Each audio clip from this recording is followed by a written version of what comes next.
Queremos mais uma vez saudar a todos com a paz do Senhor Jesus, dar-lhes as boas-vindas e convidá-los a abrir a palavra de Deus na carta de Paulo aos Romanos, capítulo 1, versos 16 e 17. Estamos dando prosseguimento à nossa série de mensagens na carta aos Romanos e chegamos aqui a esses dois versículos que são uma declaração gloriosa do que é a mensagem central do cristianismo e, ao mesmo tempo, o tema da carta. Romanos capítulo 1, 16 a 17.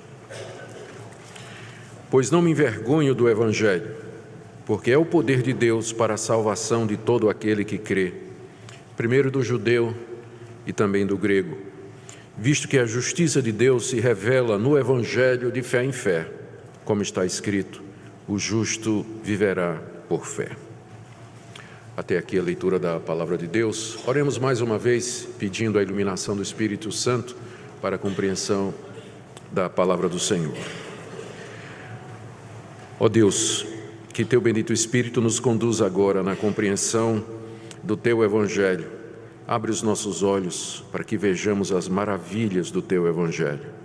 Que Teu Espírito nos conduza, incline o nosso coração, ilumine os olhos do nosso entendimento, para que possamos contemplar sem impedimento a verdade que o Senhor nos tem revelado aqui. É o que pedimos no nome de Jesus. Amém. Queridos, na mensagem anterior nós vimos como o apóstolo Paulo revela aos crentes de Roma a intenção que ele tem de fazer-lhes uma visita. Está aí do verso 8 até o verso 15. Os planos de Paulo era de chegar em Jerusalém. Ele estava indo para lá, levando uma oferta para os cristãos pobres da região da Judéia. E uma vez estando em Jerusalém, Paulo planejava tomar o navio e ir até a cidade de Roma. E lá ele queria ser hospedado pela igreja. Paulo não é o fundador da igreja de Roma. Havia algumas pessoas na igreja que conheciam Paulo, a relação delas está no capítulo 16 dessa carta.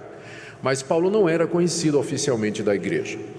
Paulo desejava estar com aqueles irmãos, queria compartilhar com eles o Evangelho, queria ser abençoado no convívio com eles, e Paulo tinha planos de ser enviado pela igreja de Roma para a Espanha, onde ele queria pregar o Evangelho, onde Cristo não havia sido ainda anunciado. E ele fala desses planos que ele tem aí no capítulo 1, de 8 a 15, e lá no final da carta, no capítulo 15 particularmente, onde ele detalha esse desejo que ele tem do apoio missionário da igreja. E nós vimos como Paulo amava aquela igreja. Paulo orava por eles, mesmo que não os conhecia. Paulo desejava ter comunhão com eles, e ele diz que se sentia devedor aos romanos, está aí no verso 14, não somente aos romanos, não é? Ele se sentia devedor tanto a gregos como a bárbaros, tanto a sábios como a ignorantes. Por isso ele diz, no verso 15, que ele estava pronto a ir a Roma anunciar o Evangelho. E em seguida ele faz essa declaração que nós lemos aqui, que está no verso 16 e 17, e que é o resumo da carta aos Romanos e também o resumo da mensagem do Evangelho. São dois versos gloriosos, cheios de majestade, cheios de conteúdo. Foi lendo essa passagem que Martinho Lutero entendeu qual o caminho da salvação, isso no século XVI, e deu origem à Reforma Protestante.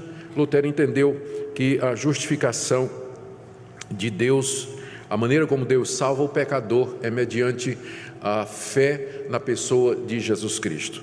Esses versículos têm influenciado a igreja cristã através da história. Eles servem de base para a doutrina principal da Reforma Protestante, que é sola fide, sola gratia e solus Christus, ou seja, somente a fé, somente a graça e somente Jesus Cristo. E são esses dois versículos que eu queria trazer para os irmãos nessa noite, na expectativa de que Deus nos abençoe na sua compreensão e que o peso das verdades que estão contidas aqui nos alcance plenamente. Vamos começar com a declaração que Paulo faz aí no verso 16, de que ele não se envergonha do Evangelho. Ou seja, Paulo não tinha vergonha do Evangelho. Isso significava que ele não tinha vergonha de um dia ter crido em Jesus Cristo. Paulo era judeu. Paulo tinha sido um perseguidor do cristianismo. Ele tinha entendido que Jesus era um falso profeta e que os seus seguidores eram uma ameaça à verdadeira religião e que eles precisavam ser eliminados.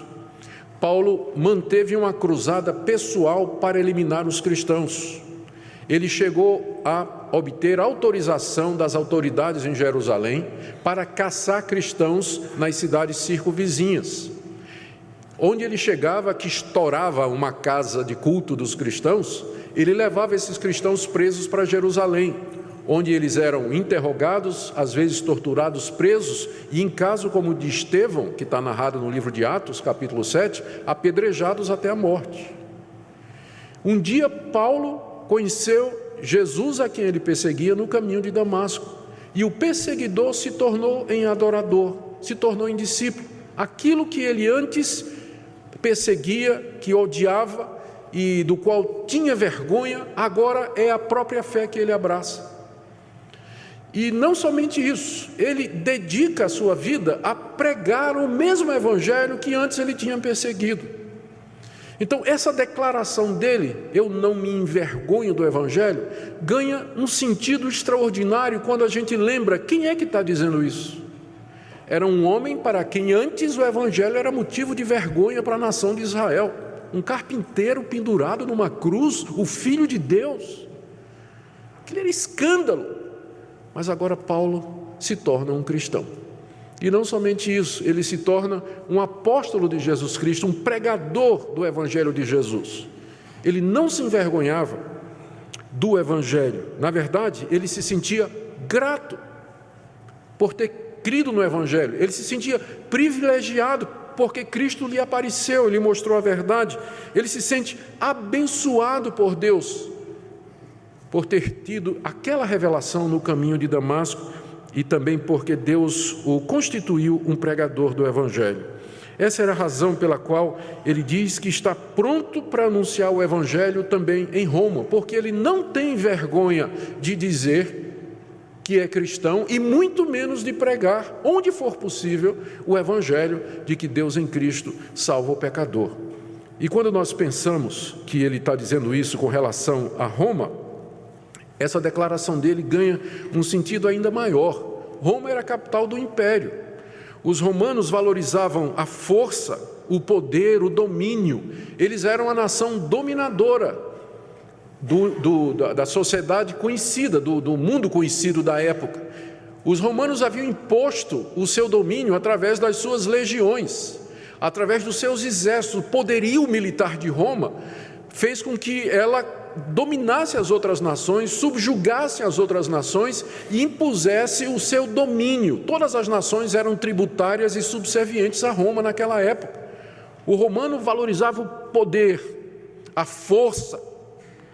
Agora imagina Paulo chegar nessa cidade, capital do império, do poder, do domínio e da força, para dizer que Deus veio salvar o mundo através de um carpinteiro que nasceu lá numa cidadezinha obscura, ninguém sabia direito quem era, e cresceu lá no meio do povo e não tinha educação. Quem seguia ele era um bando de pescador, tinha um publicano, cobrador de imposto, foi traído por um dos seus seguidores, negado por outro, foi condenado pelo seu próprio povo, foi entregue à morte por um procurador romano, Pôncio Pilatos, que decretou sua morte de cruz, e ele morre daquela forma que para o Império Romano era a forma mais vergonhosa de morrer. A cruz era um instrumento de crucificação e tortura dos piores criminosos em Roma, e era a pena que os romanos impunham aos inimigos políticos e aos piores criminosos. Agora, Paulo vai na capital do império dizer que aquele homem que morre pendurado numa cruz, naquela forma de execução, rejeitado pelo seu povo e executado por Pôncio Pilatos, aquele, na verdade, era Deus. Era Deus salvando o pecador. Eu imagino Paulo tendo que pregar isso nas cidades orgulhosas de Roma, aos ouvidos arrogantes dos romanos. Por isso que ele disse: eu não tenho vergonha, eu vou, se preciso, até Roma, anunciar esse evangelho. Eu não me envergonho do evangelho, não tenho vergonha nenhuma de proclamar que Jesus Cristo é o Filho de Deus. Por isso que ele está disposto a fazer isso. Agora, o motivo pelo qual Paulo diz que não sentia vergonha de ser cristão e pregador do evangelho, ele coloca aí no resto do verso 26. Eu não me envergonho do evangelho, aí ele dá a explicação. Porque é o poder de Deus para a salvação de todo aquele que crê, primeiro do judeu e também do grego. Longe de ser uma fraqueza, como talvez os romanos pensariam, o evangelho, na verdade, era a manifestação do poder de Deus. É no evangelho que o poder de Deus se manifesta de maneira mais extraordinária e clara. Há vários pontos aqui que precisam ser explicados para que a gente entenda plenamente o que é que Paulo está dizendo. Ao dizer que o evangelho é o poder de Deus para a salvação de todo aquele que crê, Paulo está implicitando, ele está supondo, ele está assumindo o fato de que a humanidade está perdida. Senão, ele não podia falar do evangelho como sendo o poder de Deus para a salvação. Se a humanidade está salva, se todo mundo vai para o céu, se depois da morte todo mundo vai para um lugar feliz, para que salvação? Salvar de quê? Então, ao dizer que o evangelho é o poder de Deus para a salvação, Paulo está pressupondo que a humanidade está perdida. A humanidade está perdida. E quando ele fala humanidade, quando nós falamos humanidade, eu estou falando de maneira inclusiva, todos, sem exceção. Os gregos e bárbaros estão perdidos. Paulo vai explicar isso no capítulo 1, restinho do capítulo 1, nós vamos começar a ver isso no próximo domingo, se Deus quiser. Ele vai dizer que mesmo os gregos e bárbaros que nunca ouviram o evangelho estão perdidos, estão condenados porque eles rejeitaram a revelação que Deus fez de si mesmo na natureza.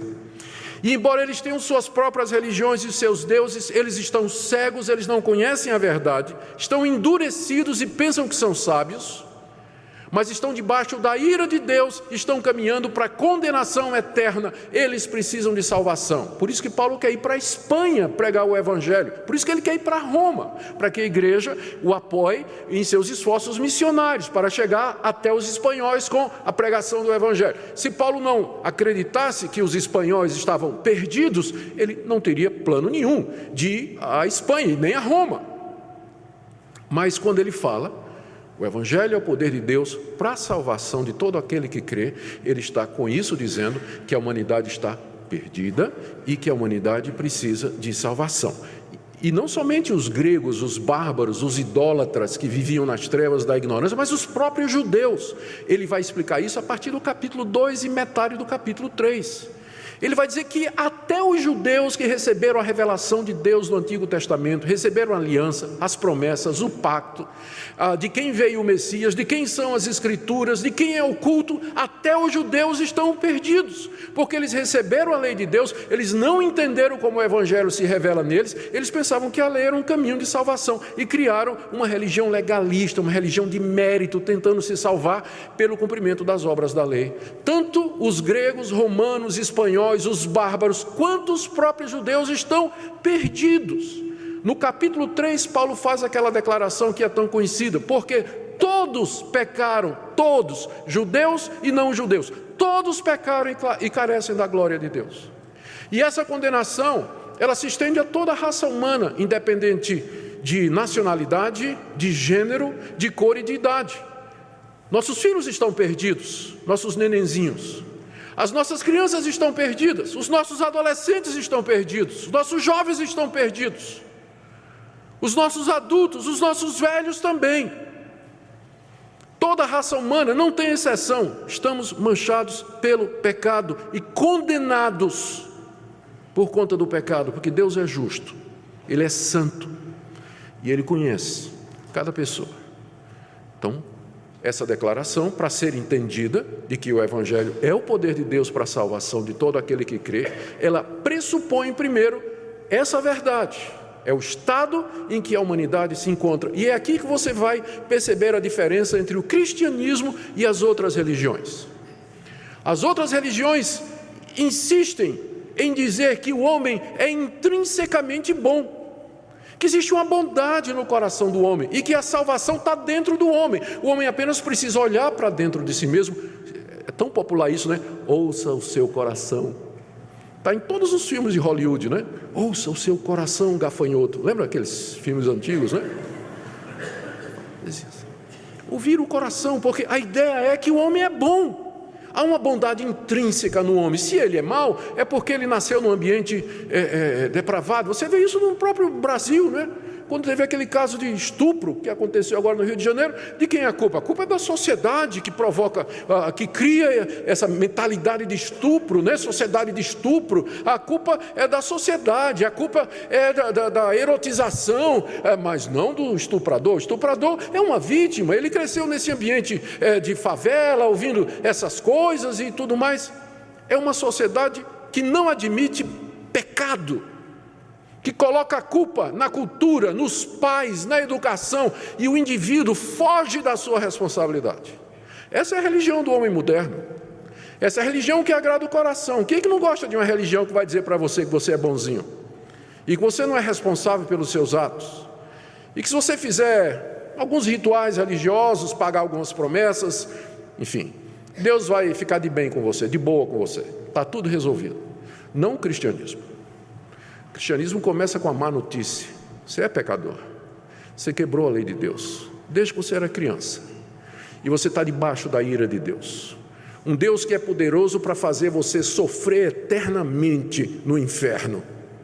É isso que o cristianismo começa dizendo, é isso que ele ensina. Por isso que ele é diferente de todas as outras religiões, é único nesse sentido. Então, essa é a primeira coisa que nós temos que observar aqui. A segunda, que está na declaração de Paulo, quando ele diz: o Evangelho é o poder de Deus para a salvação de todo aquele que crê, é que Deus salva pecadores, e Ele salva pecadores mediante o Evangelho. O Evangelho é a boa notícia de que Deus, no seu grande amor por essa humanidade perdida, enviou o seu Filho Jesus Cristo, nascido de mulher, nascido como um de nós, participante da nossa natureza humana, e que na cruz do Calvário, como nosso representante, Ele suportou a ira de Deus e o castigo que nós merecemos. Ele experimentou a ira desse Deus santo naquela cruz. Então, longe de ser um momento de fraqueza, como talvez os romanos pensariam, ali você tem a revelação do poder de Deus. Quando aquele homem na cruz derrama a sua última gota de sangue e grita: Deus meu, por que me desamparastes? O quadro da fraqueza, um crucificado clamando, se sentindo abandonado, quando na verdade era a manifestação do poder de Deus, porque ali ele estava levando sobre si a nossa iniquidade. E a salvação vem através do Evangelho, vem através do anúncio dessa verdade, desse fato, desse ato salvador de Deus em Cristo Jesus. Quando Paulo fala salvação aqui, nós temos que entender a palavra salvação no contexto da carta aos Romanos. Quando a gente lê salvação aqui, a gente pensa geralmente que é somente salvação da condenação do inferno. Mas na verdade o Evangelho nos salva em todos os sentidos. O Evangelho nos salva da culpa do pecado e, portanto, nos coloca em paz com Deus. O Evangelho nos salva do poder do pecado aqui nesse mundo, e nós aprendemos a largar os nossos hábitos, a vencer os nossos pecados, as tensões do nosso coração, a subjugar os desejos mais ímpios da nossa alma e a viver fazendo o que é certo, amando o próximo e perdoando.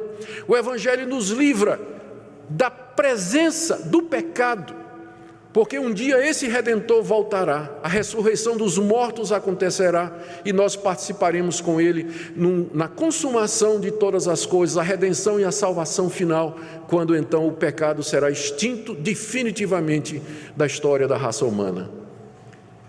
É uma salvação completa, não somente da culpa, mas também do poder do pecado e da presença do pecado na ressurreição dos mortos. É assim que Deus salva pecadores. Não é de nenhuma outra maneira. Não é de nenhuma outra maneira. Não há nenhuma outra forma de salvação dada aos homens a não ser mediante o Evangelho. Deus salva pecadores por meio do Evangelho. E agora vem o terceiro ponto. A gente pode entender porque é que Paulo diz, portanto, o Evangelho é a manifestação do poder de Deus. Eu gosto de pensar no Evangelho nesses termos. O Evangelho é o poder de Deus. Tem muita gente hoje atrás de poder. Na verdade, a gente pode quase que dizer que grande parte dos evangélicos vivem aquilo que a gente chama religião de poder. Os evangélicos querem ser poderosos, eles querem ter poder, poder para conquista, poder para receber os seus sonhos, poder para vencer na vida, poder para derrubar os gigantes, poder para conquistar a terra prometida. Os evangélicos querem poder. De fato, o Evangelho é uma religião de poder, mas nesse sentido aqui, a maior demonstração do poder de Deus não é conceder a você um carro do ano, uma casa própria, um bom emprego e um excelente casamento. Mas a mais manifestação do poder de Deus na salvação, na sua salvação da culpa, do poder e da presença do pecado, do que em qualquer outro ato miraculoso que Deus porventura queira fazer. Ressurreição de mortos é fichinha perto disso aqui. Deus pegar pecadores culpados como vocês e como eu, e nos fazer filhos dele, perdoar as nossas iniquidades e nos fazer seus herdeiros do novo céu e da nova terra onde habita a justiça, isso é que é poder. E quando eu penso no Evangelho como sendo poder, isso me leva à conclusão de que o cristianismo, ele não é, gente, uma religião formal. Cristianismo não é só você cumprir determinados atos, vir à igreja para escutar sermão todo domingo. Não é. Cristianismo não é você se tornar membro de uma igreja, dar oferta, dar dízimo, participar de alguma atividade, participar dos adolescentes, da mocidade, cantar no coral. Não é. O cristianismo consiste basicamente em você experimentar esse poder de Deus.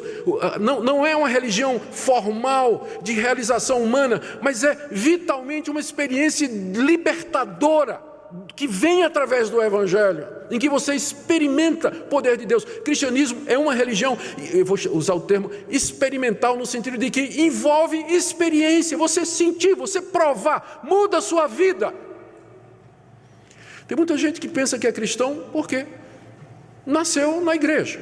Eu pensei isso durante muitos anos. Eu cresci num lar evangélico, numa igreja presbiteriana. Cantei no coral jovem, não me convidem porque minha voz não dá mais e nem a idade, né, para cantar no coral jovem. Participei da mocidade, eu me lembro de um concurso no livro de Daniel, que foi feito na mocidade, eu tirei em segundo lugar. Uma glória para mim naquela época, não é? Tirei em segundo lugar no concurso do livro de Daniel. E namorei a filha do pastor, que é mais crente do que isso? Mas eu me lembro, sentado lá no banco da igreja, escutando grandes pregadores que passaram lá pela igreja do Recife. Eu ouvi, não entendia, era nada, não estava interessado. Eu sempre gostei de desenhar, eu gostava de levar um pedacinho de papel lá e ficava fazendo a cara do pregador. Não conta isso para ninguém. Ficava rabiscando lá, né? Hoje em dia o pessoal não faz isso, fica no WhatsApp. Os jovens, os adolescentes. E aí vai crescendo pensando que é crente, né? Que está ali no meio. Até que aos 22 anos eu conheci o Evangelho. O poder do Evangelho, que transformou minha vida, mudou minha vida. Eu não estou dizendo que você precisa ter uma experiência dramática como aquela de Paulo no caminho de Damasco. Eu não estou dizendo isso. Deus tem maneiras diferentes de fazer com que as pessoas experimentem o poder do Evangelho. O que importa é que esse poder alcançou você quando você era uma criança, quando você era adolescente, quando você depois na idade adulta. Alguns experimentam esse poder num processo, outros têm uma epifania, de repente dá um clique e eles dizem, agora eu entendo. Ou então é um longo processo e quando você acorda, você olha para trás e diz, Nossa, agora eu estou entendendo. Tem pessoas que nem sabem quando esse poder agiu pela primeira vez na sua vida. Um dos homens mais crentes que eu conheço é o reverendo Francisco Leonardo, que é o meu sogro. E se você perguntar para ele quando foi que ele teve uma experiência assim, não é? Se ele teve alguma experiência dessa, ele vai dizer que não. Até onde ele se lembra, desde que ele era menininho, ele era crente. Mas dá para ver o poder de Deus na vida dele. Então não se iluda.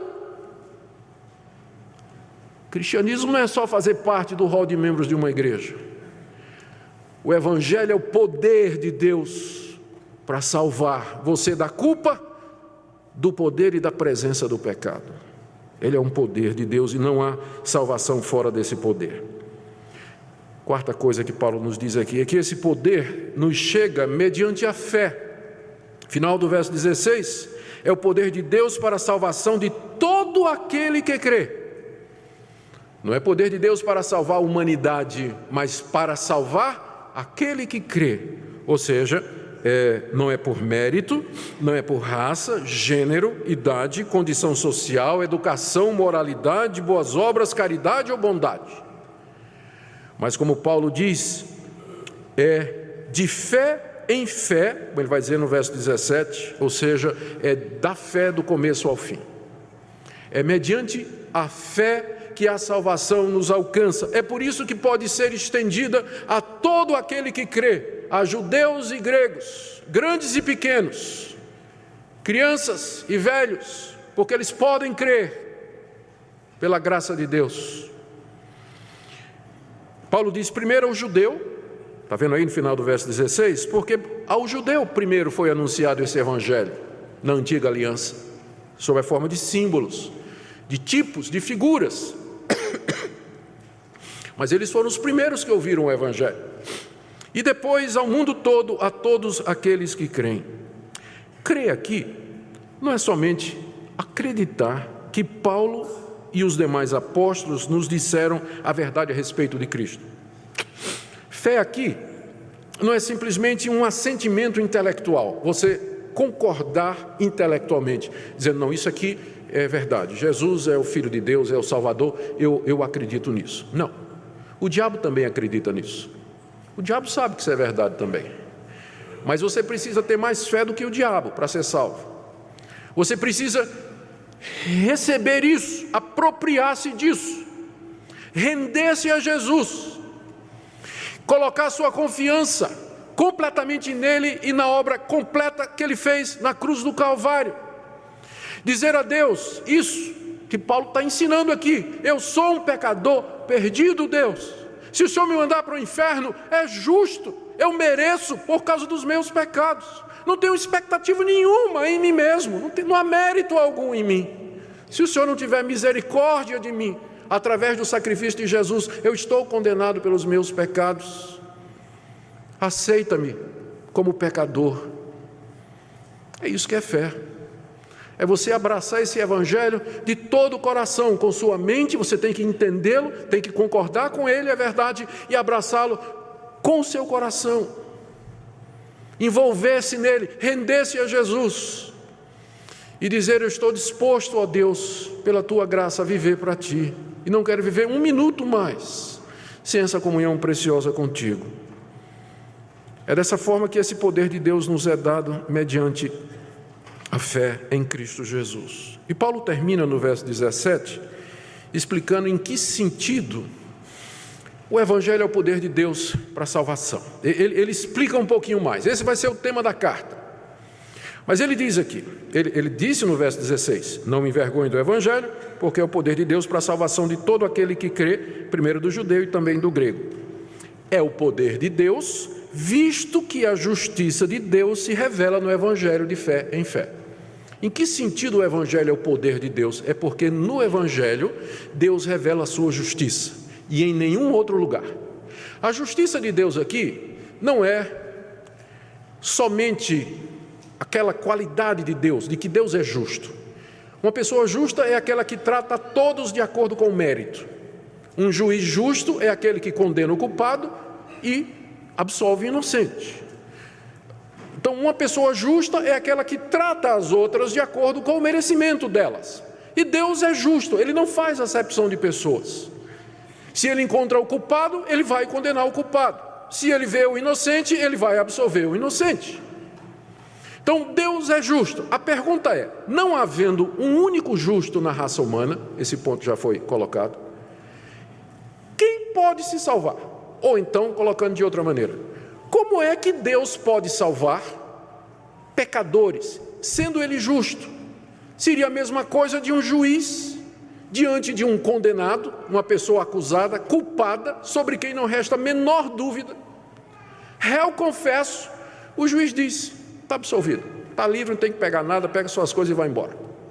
Nós ficamos revoltados com isso, né? Há um senso de justiça na raça humana, não é verdade, a respeito disso? Basta que a gente veja agora a indignação nacional, né? Quando determinados escândalos estão vindo à tona, determinadas decisões, nós ficamos indignados, não é? Como é que a justiça deixa passar determinadas coisas? E aí agora vem a mesma questão com relação a Deus. Como é que Deus pode simplesmente salvar pecadores? Pecadores merecem a condenação, e se Deus é justo, Ele tem que condenar. Deus não tem que salvar ninguém, Ele tem que condenar a raça humana toda. Como é que Ele pode salvar? Aí a resposta está exatamente no Evangelho. No Evangelho é revelado como é que Deus pode ser justo e ao mesmo tempo justificar o pecador. E a resposta que nos chega no Evangelho é essa: Deus nos mandou seu Filho, que assumiu a nossa natureza como nosso representante, e o castigo que nos era devido, Deus fez cair sobre Ele. Então, na cruz, Deus mostra a sua justiça, porque Ele está na cruz castigando o pecado. Como Deus justo que é, Ele tinha que castigar o pecado, e castiga em Jesus. Jesus leva o nosso pecado, Ele leva a nossa culpa, Ele sofre a nossa dor que nós merecíamos. E agora Deus toma a justiça de Cristo, porque Ele era perfeito e sem pecado, e transfere para o pecador. É o que nós chamamos de imputação. Deus imputa a justiça de Cristo ao pecador. Uma troca. Na cruz do Calvário, Cristo leva a minha culpa, e eu recebo a sua justiça. É assim que o Deus justo justifica pecadores. Ele continua sendo justo, o pecado foi castigado, e agora Ele transfere os méritos de Cristo para o pecador, de forma que ele agora pode receber o pecador. Ele olha para o pecador em Cristo e não tem mais condenação. Mais adiante Paulo vai dizer aqui no capítulo 8, por isso não há mais nenhuma condenação para quem está em Cristo Jesus. Não há mais nenhuma condenação, porque Cristo a levou toda, e Deus nos atribui a justiça de Cristo. É no Evangelho que isso se revela, e em nenhum outro lugar mais. O Evangelho, portanto, é o poder de Deus para salvar todo aquele que crê, porque no Evangelho Deus revela de que maneira Ele justifica o pecador, de fé em fé, do começo ao fim, a própria fé sendo um dom de Deus. E Paulo termina citando uma passagem do Antigo Testamento, final do verso 17. Como está escrito, o justo viverá por fé. Ou seja, aquele que pela fé é justo, viverá. Aquele que pela fé foi tornado justo, viverá eternamente. Será salvo da morte eterna e da condenação. Ele está citando aqui o livro do profeta Abacuque, capítulo 2, verso 4. Eu quero terminar com algumas aplicações práticas para nós. Em primeiro lugar, para aqueles que estão aqui nessa noite e que sinceramente procuram como ser justos diante de Deus. Você que já sentiu na sua consciência, no seu coração, o peso dos seus pecados, a culpa, o medo de morrer, o medo da morte, do que vem depois, atemorizado talvez do juízo de Deus, dos terrores de Deus na sua vida. Hoje você está ouvindo a revelação de como Deus pode justificar você mediante a obra de Jesus Cristo na cruz do Calvário. Hoje à noite você pode crer em Jesus Cristo e receber esse experimentar esse poder que transforma e que muda. Não há nenhuma razão pela qual você caminhe dessa porta para fora hoje à noite, sem ter essa consciência de que no Evangelho Deus se reconcilia conosco e nos faz reconciliar com Ele mediante a fé. Creia nessa noite. Segunda palavra que eu queria trazer é para aqueles que estão aqui nessa noite, cujo cristianismo se resume a ouvir sermão, ouvir a igreja. Não é uma coisa ruim você vir à igreja, ouvir sermão, mas é insuficiente. O cristianismo é mais do que isso. O cristianismo é mais do que isso. Ele é o poder de Deus para salvar vocês de todas as maneiras possíveis. E você precisa experimentar esse poder. Examine a sua vida para verificar onde esse poder do Evangelho tem se manifestado. O Evangelho tem salvo você de hábitos pecaminosos, da desobediência aos pais, da teimosia, da infidelidade, da imoralidade, da desonestidade, porque o Evangelho nos foi dado para isso, não somente porque nos perdoa os nossos pecados, mas nos dá a força também para que nós possamos vencê-los.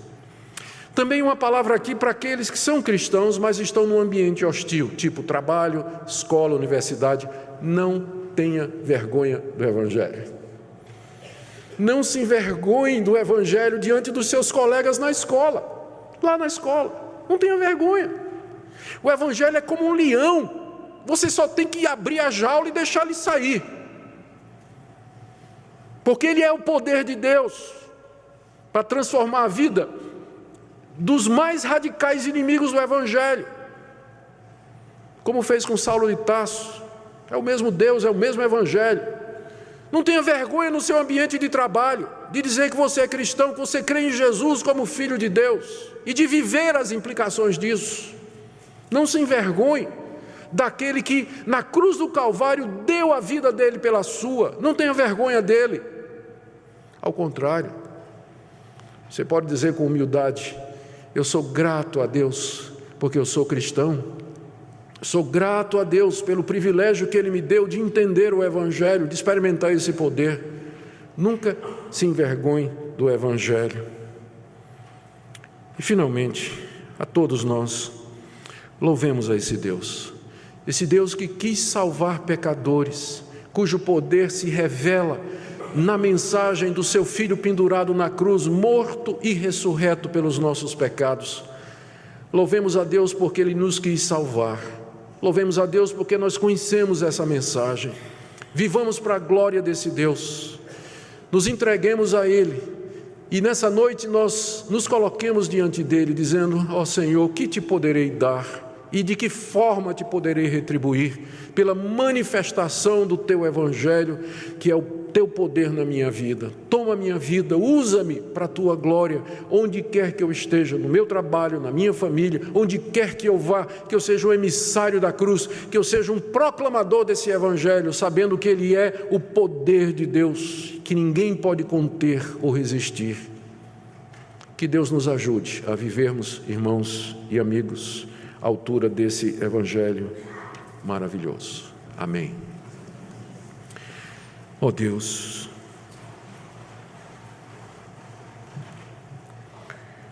o Teu poder se revela no Evangelho, a Tua justiça se revela na cruz, e a Tua misericórdia chega até nós através dessa mensagem.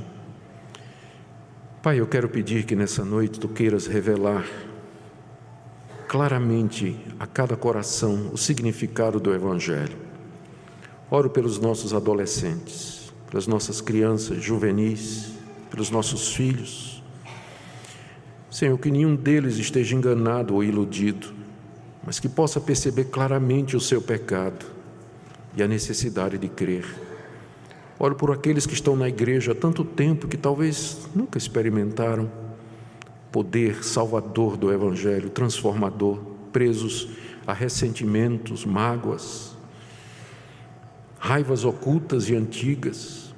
Ó Deus, queremos orar também por algum amigo que veio aqui essa noite sem direção, sem rumo, ainda preso aos seus pecados, que Teu Espírito Santo queira iluminar os olhos do entendimento e inclinar o coração a abraçar o Senhor Jesus pela fé.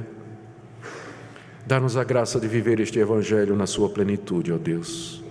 Pedimos por amor de Jesus, o nosso Salvador. Amém.